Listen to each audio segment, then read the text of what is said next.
everybody. This is Leon with my show Pride in Providence, and today I have an esteemed guest, freshman councilman James Taylor from Ward 8, former fire chief of Providence, among your many acclamations. For the people in Providence who don't know you, who maybe have just moved here or just looking up, tell us a little bit about yourself. So my name is James Taylor, not the James Taylor. Okay. You've got a friend, I James do Taylor. have a friend, and I was a fireman, so I've seen fire and rain. So, but no, I originally I was born and raised in North Kingstown. Okay. When I came on the Providence Fire Department, I had to move to the city. Okay. That was in 1988. Okay. And I did 28 years with the Providence Fire Department. Okay. Retired as chief about 3 years ago.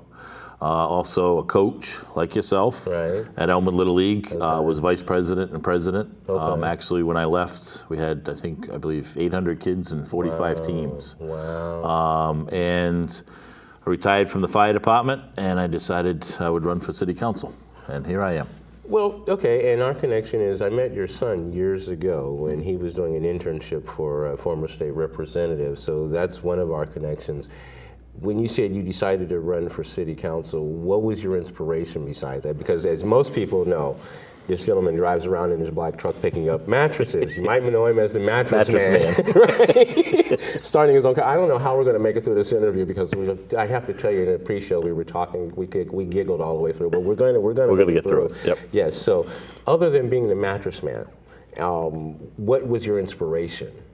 Well, years ago when I was working at Broad Street Fire Station, Councilman Miguel Luna came by, and he was wanted support, and I supported him, and that's when I actually got involved into the political side of it. Okay.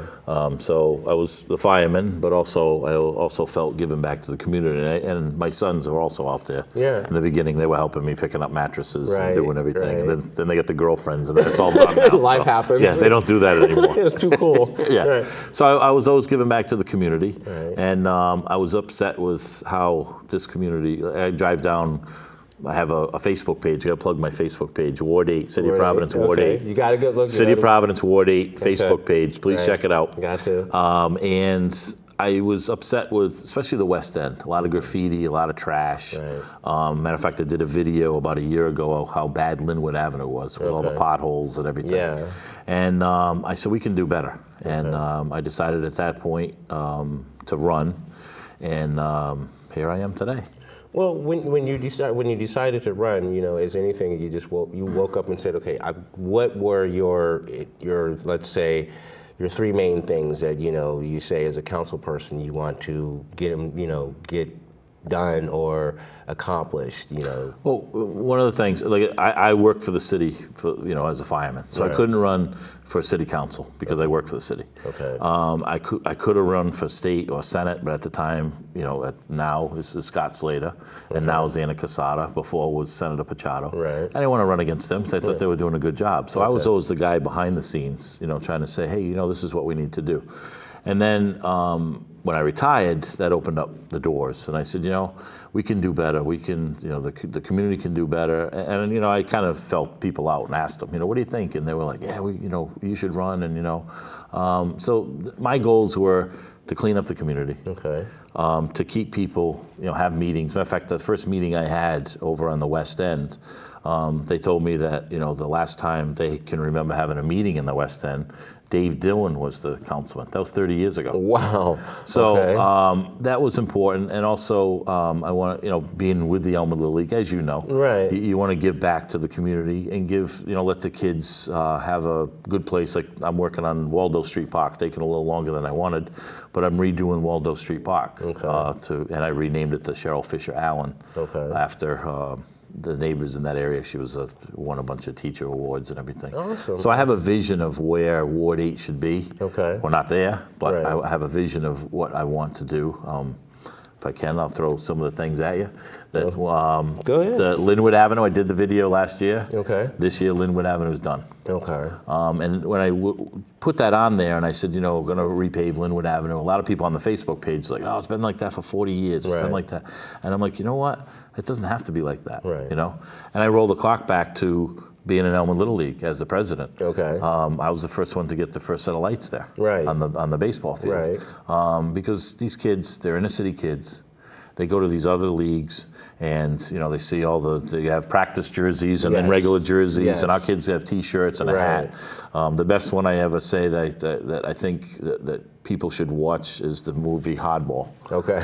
Because I think it really plugs into that league or the inner city part of what you call it. So we got the set of lights. Now they have another set of lights. Right. And we're actually, the Elmwood Little League's on the map. It's getting better. It's Right. definitely getting better. I mean, like my wife and I, we're like 7 years in coaching T-ball. It's like I love the little kids. I don't think I'll ever go up any farther than the little kids, because as an instructor, it's like it's wonderful to watch them develop, even at that small age, and they get from one place to another, and then be able to go on, and that's sort of what you've been able to do in your career.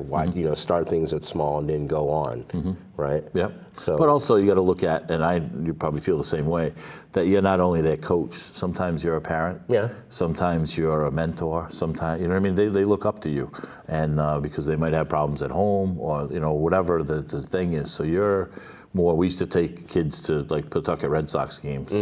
Cliff at the rec center. Right. He coached with me, and I was shocked at how many people never went to a Pawtucket Red Sox game. Right. You know what I mean? Right. Out of the kids, 14 kids we took, maybe 4 or 5 went. Wow. And they're just used to watching it on They're television. watching television or hearing about it, or Right. I mean, now things have changed. Everybody's inside playing games. Yeah, but, exactly. But I like getting back to why I wanted to run, because I have a lot of.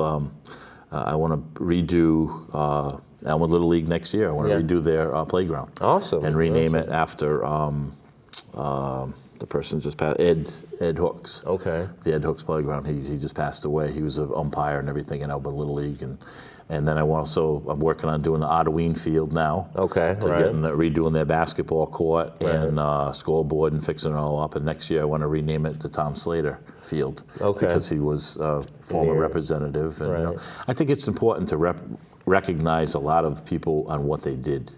With with Arnell's, the Arnell family. Yes. Where they had we had the one street renamed after. Yeah, the Arlen Way. Yes. Arlen Way. That's right. Yep. Exactly. With Steve and his brother. Yeah. Because they've been a fixture. They've been there forever. Have. Everybody remembers Pops in the concession stand. Exactly. And I thought that was it's an easy street. There's no addresses that change. Exactly. And I think it was good to recognize that family, because they've done, like you said, you put 7 years in, I put 12 years in. They've been there for 40 years or more. Yeah. You know what I mean? So exactly. it's like, exactly. And then also, say Rhode Island being what it is, and having, somebody who knows somebody, we both know the same person over at the West Elmwood Community Center. Yes. Yes. With Denise Green. Yes. And you're doing the Halloween trunk or treat. Actually, she's doing the trunk or treat. Okay. And she's doing that at 5:30, October 29th at West End Rec Center. Right. Kids 10 and under come in costume, and they can do the trunk or treat for her at 5:30. And then I'm having the Halloween party inside the rec center. Okay. At 6 o'clock. We're going to have a DJ. We're going to have cotton candy, popcorn, pizza. Both of which I've promoted on Pride and Providence. Yes. Thank you very much. No, we did last year. Was the last year.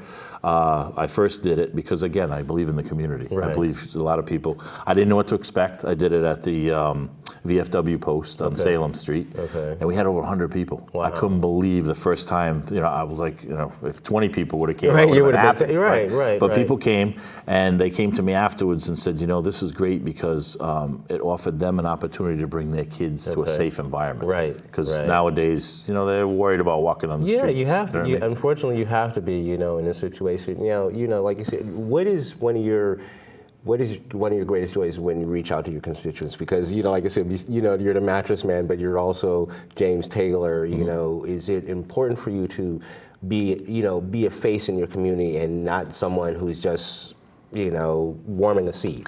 The gratification I get is when someone comes back to me and said, like at the end of Red Wing Street when I was campaigning, they said, we need a street light here, because the people come down, do whatever. It's a dead end street, and it had a pole with no street light. And I'm like, ooh, that's National Grid. I don't know if I can, And just last week, the guy called me up and he said, thanks a lot. They put the sign, the street and the things lit up. So when I can do stuff like that, it makes me feel I've done my job, Right. because that's what they've asked. But it also feels gratification that I can get stuff done. Okay. You know what I mean? So you can get stuff done. Some things are tougher than others. Right. But between streets, a lot of it is, a lot of it I find is education. Okay. To find out, like a sidewalk belongs to the city. Okay. But unfortunately, I get $50,000 CDBG money. They call it Community Development Block Grant money. Okay. I can do like 7 sidewalks. I got a list of 241 in Ward 8. Okay. So I've been this year I diverted the money to Buckland Street, where I want to redo the Buckland Street basketball court. Okay. New backboards, new benches, rip up the old asphalt, put in new asphalt. Another big thing I'm doing is Columbus Square. Okay. At the Elmwood and Reservoir. Right. That I want to do a Christmas tree lighting this year. Okay. And get the electricity, have some benches in there. The elderly people at 675 Elmwood were like, we get off the bus, or they want to go for a walk and eat somewhere. Right, And they right. have nowhere really to go. Right. So if we can get benches and stuff in there, they can go and, have There's a been place. conversations about that for years. My Right. daughter goes to Sophia Academy, which Yep. is right across from there. Yeah, they actually wanted to use it for training. Yeah. Not school. Like Yeah. on a warm day, bring a class over there. Exactly, exactly. I think And that'd be nice. It's a nice park, Yeah. and we've had a couple of the farmers market pop-ups Right, there, yeah, which were exactly. a big hit. And Exactly. my goal is to bring the community out. Okay. And get the community. If we have a Christmas tree lighting, this is my second year. I had an Easter egg hunt at West End Right. again. Right. Big hit. I went out and bought my own Easter egg. My son Matthew is always the Easter bunny. So Okay. he used to be.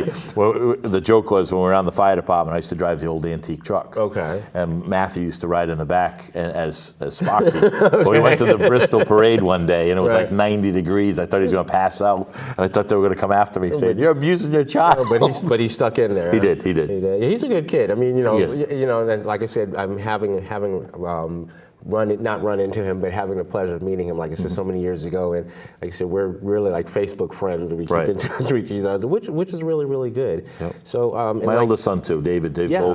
They've both given back. I've taught my kids as a single father. Okay. I've taught them to give back to the community because I think it's very important, and I hope when I'm going that they can carry on that legend. Well, you had mentioned something about you wanted to maybe your political career that you would want to maybe for your sons, but and sort of reverse, do you see it as, like I said, them living vicariously through you? It's like them being able to push their ideas, or it's like, hey, Dad, it's like this is how you should approach this. Being that I'm of this age and you're of that age, where can we come in and compromise to go forward in true providence? Right, right. Well, like I said, my youngest son, I wanted him to actually run for city council, but he got the girlfriend and going to college. But when I used to, as younger, when in the fire department, I used to go to a lot of fundraisers, and he would always grab the cards, like we would go to Sheldon Whitehouse or Miguel Luna, whoever they were, right? And he'd come home and he had a little book and he put all the cards in it. And now he's 12, 13 years old at the time, right?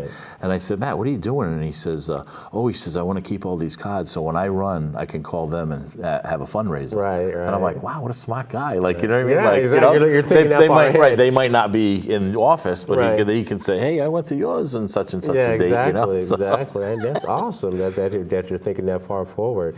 Like I said, with you, with me personally, I want to say, I personally want to say thank you. Being a new member of your ward. Well, I would like to thank you and your wife in there to welcome to the ward. The director, yes. The director, welcome to Ward 8. And I know you've reached out to me a few times, whether it be potholes or whatever. And it's like I call it in and put it in, and it works. Well, that's one of the things, and it's sort of tying that in together. It's like you're better than a 311 app. It's a situation where speaking from personal experience, had a situation with a mattress pothole. Hey Jim, we got an issue over here, and it's like it's already taken care of, and it's Right. like. How often, like you said, that gives you great pride in knowing that you can, your constituents can reach out to you and get that kind of interaction and that kind of response, And as a constituent, I have to say, I love and appreciate that. I haven't seen that where I've been before, and it's refreshing, and it's refreshing to see council people like yourself, Korea, Matos, you guys getting out there and being active and being, representative of your areas and your constituents, which is, it seems, like sometimes, it may look like from a constituent standpoint, it's, hard to do. Right. You know, how do you strike that balance to where you're doing your job and you know, as a city council, but yet you want to make sure that you're getting out there and you're, you know, reaching your constituents? Well, again, I used Facebook, City of Providence Ward 8, to my advantage because I know your wife put on the Facebook. She didn't call me. She put it on Facebook, the whole. Right. And a lot of people have done that. They've used Facebook, like, for instance, on the West End, there was a car parked there for 2 or 3 days. Okay. And I drive up and down through the ward, honestly, probably 3 or 4 times. You'll see me, my silver Nissan or my black truck, just driving up, taking notes. You know, so if you say, hey, you know, there's, oh, you're talking about the sofa on such and such a street, you know what I mean? Or there was tires on Crescent Street. You know? So I wrote them down, you know what I mean? So I know basically what's going on, and I try to report those in. But also the Facebook page gives me the info. So if I see, you know, I saw that posting, I called the police. They went over as a stolen car. But I didn't know. I thought the car was visiting the people. Right, you know what I mean? right. But that's what I'm saying. People actually use the page.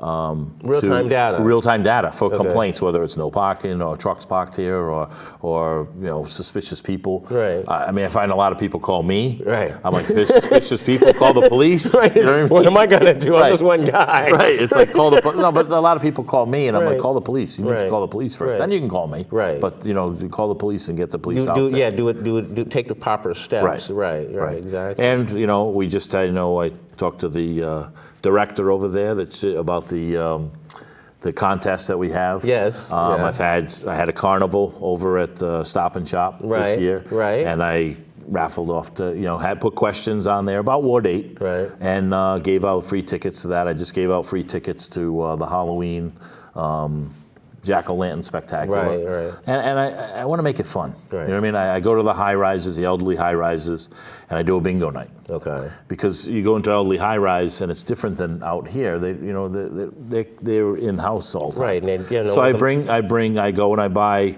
$200 or $300 worth of $5 or $10 cards from Walmart or Aldi or Dunkin' Price Donuts, Right, maybe. Dunkin', yeah. And we play bingo, and I also bring raffle tickets. Okay. So when everybody wins, Right. Because that's why I do the raffle tickets. So if you win the bingo, you know, but it's been a hit. I can't believe I've been to the high rise, the 3 high rises, the other high rises, the low-income ones on Benedict Street.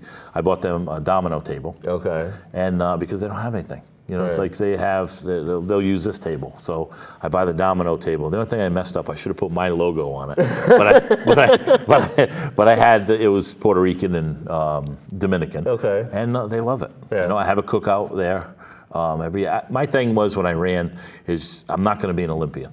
Okay. You're not going to see me every 4 years. Right. So that's why I try to get out and try to see the people, and you know, and people have actually come up to me and thanked me and said, you know what, I can't believe you stuck to your word. And I'm like, I told you, because you know, politicians, they run. Right. And then 4 years they're knocking on your door again. Hey, Leon, can you vote for me? Like, where were you the last 4 years? Right. You know what I mean? Right. So I want to be a pain to say, oh, here he comes again. Like, you know what I mean? I've heard the reference invisible candidates. Right. Right. You know, and I've reached, when I get in, I reached out with Representative Slater. Okay. And Senator Casada, and we've worked well together. Okay. Like when they had the tree planting the other day, right? They were Yeah, out planting exactly. The trees, I posted that. And there's some stuff that are state issues that I can't do. Like when I went campaigning 675 Elmwood, the Stratford House, they were complaining that they didn't have any the crosswalk. Okay. Thing, you know, so state went out and they put the push the button and the thing's late and it's got the crosswalk thing. Right. Working on trying to get a RIPTA. You know, what you call it for them now, a bus stop. Okay. But it's easier when we're all working together. When we have a meeting, we go to the meeting and we hear the issues, and then I say, okay, that's a state issue. That's you know what I mean? Right. But you get the people there. You know. How do you find it when you're explaining to a constituent, like you say, you know, there's things that you want to do, and there's things where you're constricted, and then there's things that you can do. Mm-hmm. You know, and then, you know, how do you do that? I mean, how are you able to master that? Still trying. Okay. The big thing is the sidewalks. Everybody wants their sidewalk fixed. Right. So what I did was I went out and I walked out of the list I had of 241 to see which one's bad. So if they're kicked up and it's a trip hazard, then that's got to be before your crack, unfortunately. But I was shocked to see the minimal amount of sidewalks that we could get fixed for that amount of money. I'm like, sheesh, you know. Right. And so now I'm trying to square it off too, because someone complaints you have 10 squares in front of your house, right? But it only needs 2 replaced. So I'm to the point of let's replace the two, but then you live in the house, go, oh, it's a different color. Look at the new, so it's like I got to try to convince you to keep those two because for your two I can get 3 or 4 more done sidewalks. Right. So it's tough to try to make everybody happy. Right. You can't you're not going to please everyone. Right. It was one of the situations, and I remember when I was dealing with the school building committee, we were talking about equitable.